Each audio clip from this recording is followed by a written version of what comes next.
সেটা দেখে তারপর লড়তে আসবি, তা না হলে আমার বেশের সামনে পড়লে জায়গায় মুতে হিসু করে ফেলবি। এই বেশটা কখনো ভদ্র সমাজে চলে না।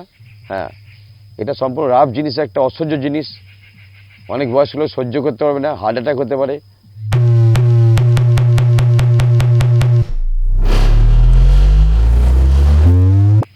তাই যখন আমরা এই বেশগুলো তৈরি করি বা এই মাইকগুলো যেসব এলাকায় বাজে, সেখানে আগেই সতর্কতা বার্তা দেওয়া হয়, যেখানে কোনো অসুস্থ লোক থাকবেন না বা হার্টের রোগী আসবেন না।